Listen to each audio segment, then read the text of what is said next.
the first hour in probably about 15, 20 minutes, which is great.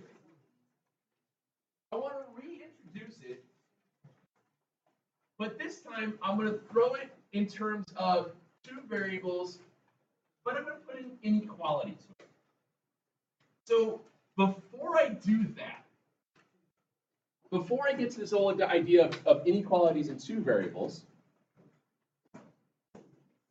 I want to go back to the idea of how do you graph an inequality with one variable? How do you graph that? On a number line. A number line is one dimension.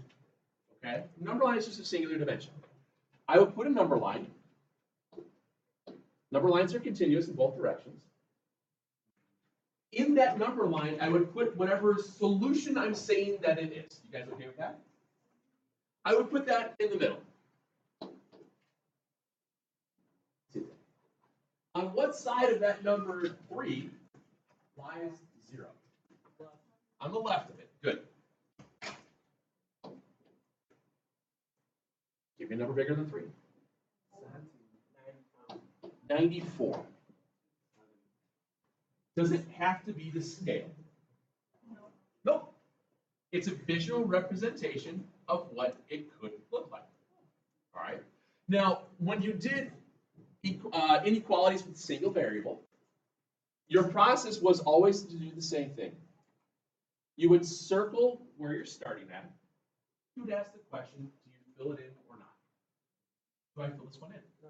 Why? It's not equal to. Very good, very good. So now, this number 3 separates an infinite set of values. You guys know what I mean by that? Infinite set of values? I have infinite set of values going to the right. I've got an infinite set of values going to the left. It splits that number line in half. One half of it is true. One half of it is false. So what side makes it a true statement? Moving to the left or moving to the right? Left. I know that if I substitute in this value 0, 0 is smaller than 3. It's a shocker to most of you, but it is a true statement. I know. I know. Okay. So we would put, and we'd move to the right because this side is true. Oops. This side is true, and this side is false. So you would shade. We didn't physically shade it. We just drew an arrow. You okay with that? The process by which we did this is, in general, the same exact process by which we do two variable setup. For example,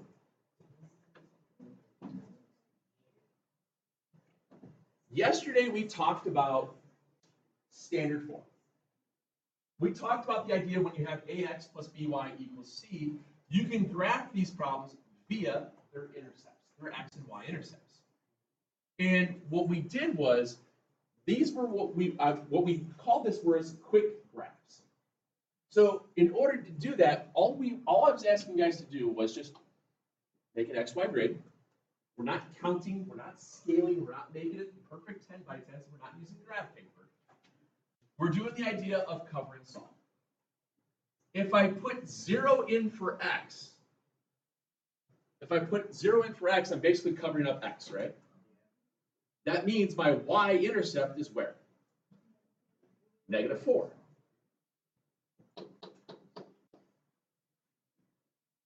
If I cover up y, that means I've substituted 0 for y, which means I'm finding my x-intercept.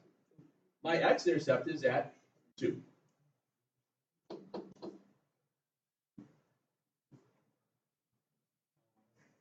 Now, when you had to graph these, you had to make a decision. To connect those two dots, is it going to be a solid or a dotted line? Why? Very good. Same idea here. This one's going to be a solid line because it's equal to. Like earlier, it was an open circle because it was just less than. Same thing happens. So I connect them. This line now has taken my, you guys remember what a plane is? this my two-dimensional plane, it has cut it into what are called, it's cut it into what's called a half plane. One half of the plane will be true, I don't know which side yet, but one half of it will be false. And just like with single dimension number line, we went up and we covered the truth. Same thing goes here. We want to cover the truth. We're shading. Okay? We're going to cover up the truth. But what we have to do is figure out, how do I check it? What side do I pick? Well, in our number line problem, we just picked a number on either side and see if it was true or false. I chose 0. Is 0 smaller than 3? Yes, it was true. I covered it.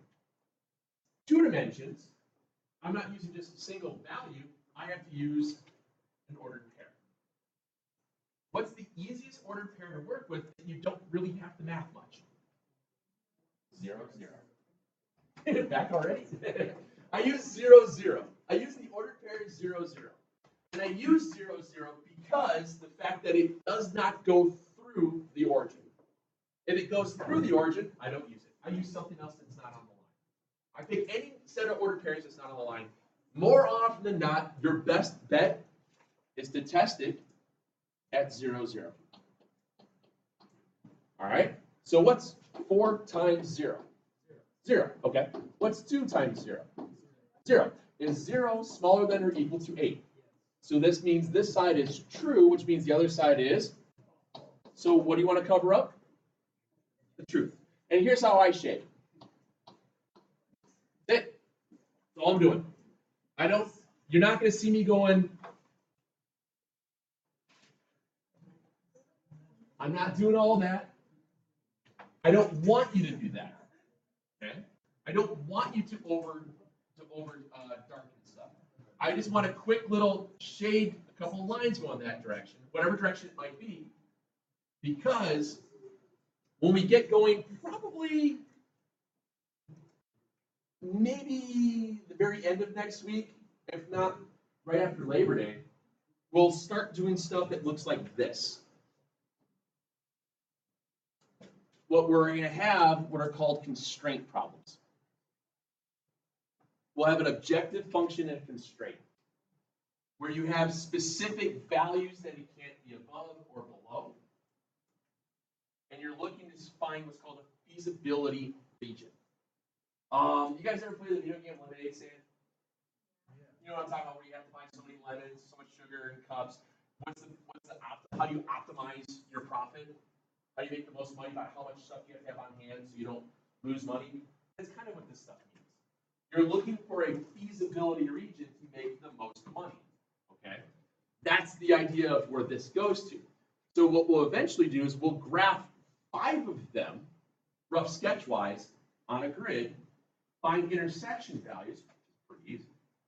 But it all stems from the first idea of knowing how to quick graph and do these light shades. Because if you know the direction things are moving, you'll be able to find your region as it encapsulates it later on. So there's method to the madness of me just drawing little arrows like that. Okay? People always ask me, why do I just do that? Because there's a reason to it for later on. Not terrible? No. Okay. Let's try another one. Does it change